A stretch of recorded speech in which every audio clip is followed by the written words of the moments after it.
Imagine wood that defies time, surviving 1,000 years submerged in the ocean without rotting. How did the Vikings achieve this impossible feat?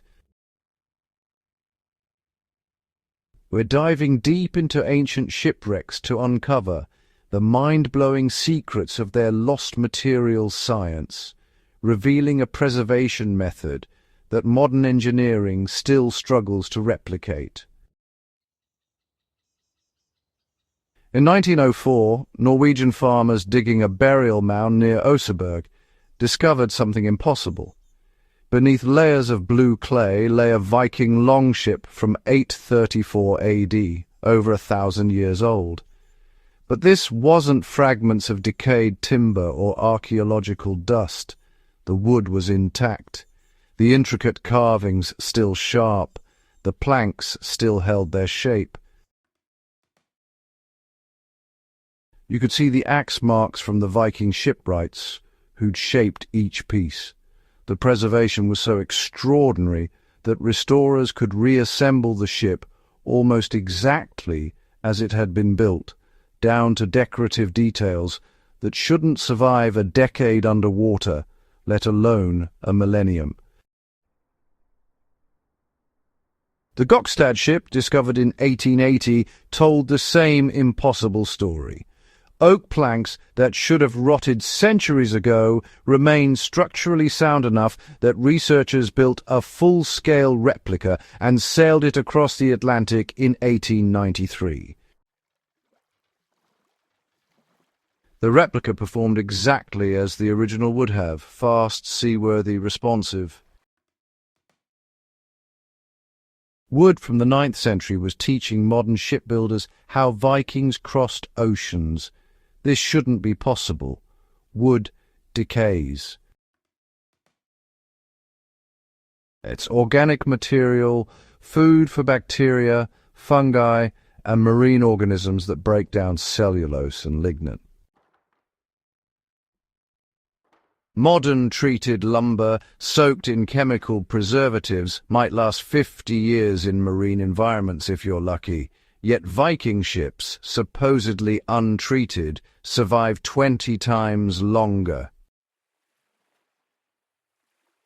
The question isn't just historical curiosity. It's a mystery that challenges our understanding of material science. The easy answer is environment. Viking ships in Scandinavian waters benefit from cold temperatures that slow biological processes, low oxygen levels in certain burial contexts that inhibit aerobic decay organisms, and clay or silt sediments that create anaerobic conditions. These factors matter. Other wooden shipwrecks in warmer, oxygen-rich waters disintegrate within centuries or even decades. The Mary Rose from 1545 required massive conservation efforts because 500 years in English waters had severely degraded the hull. Roman vessels in the Mediterranean often survive only as waterlogged fragments.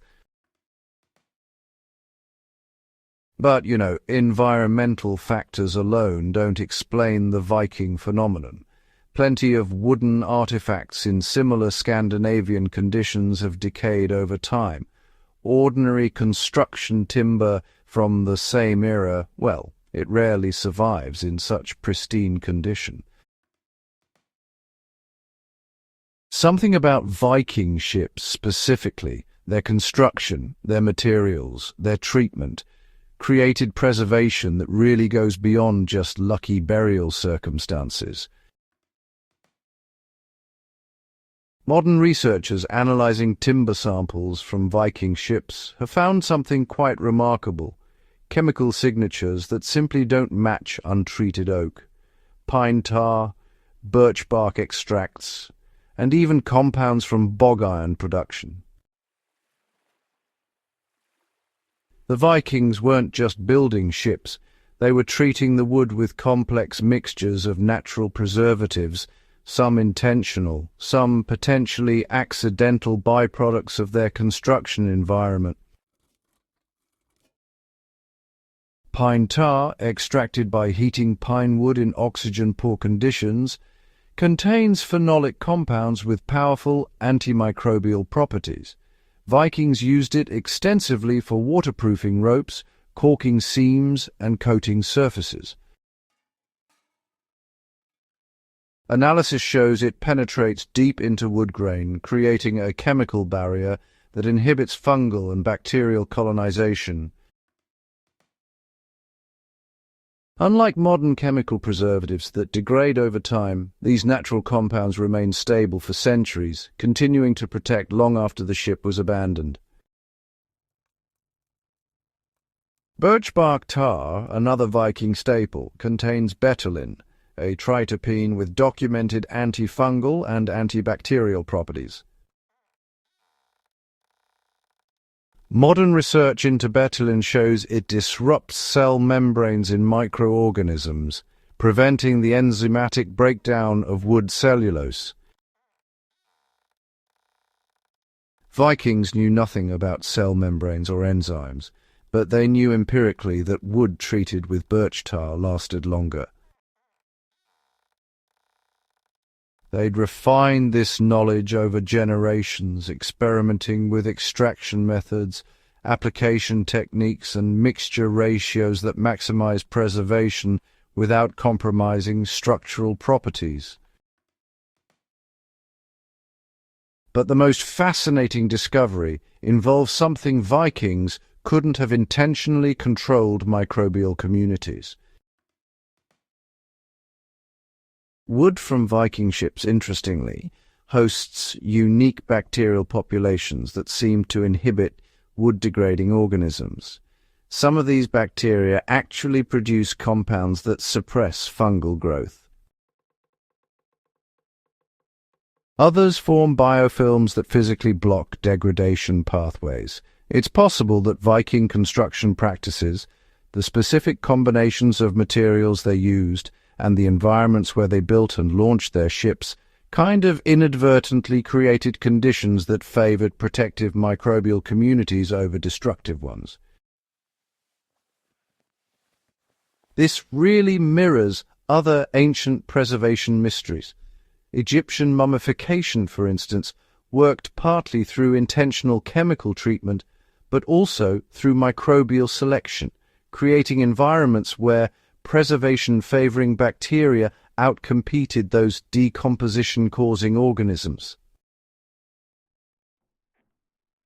Bog bodies survive for millennia not just because of acidic, oxygen-poor conditions, but because bog environments host specific microbial communities that tan skin and preserve tissue rather than decomposing it.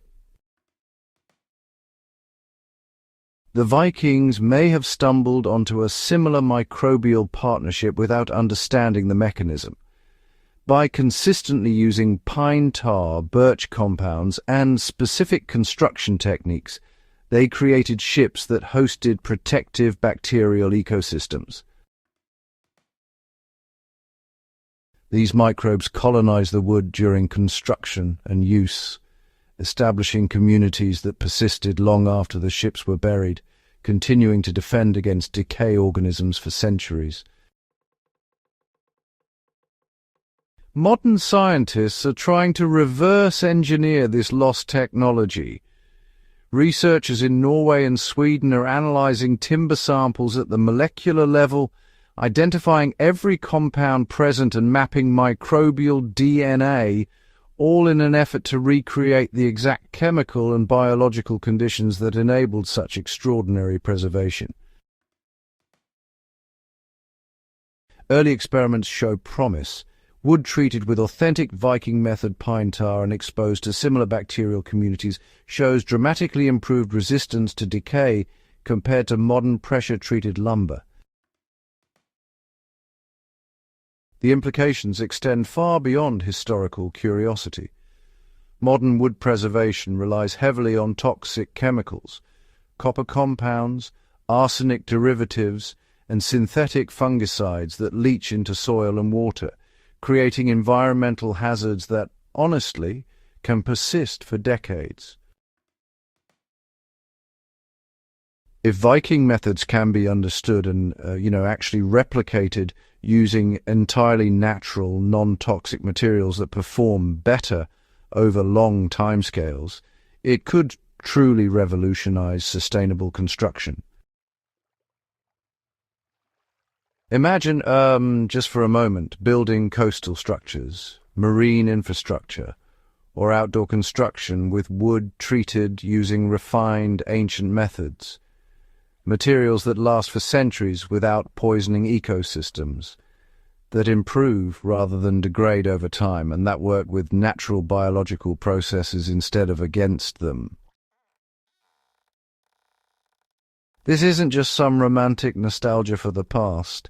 It's actually cutting-edge biomimicry, learning from solutions that evolution and human experimentation have perfected over millennia.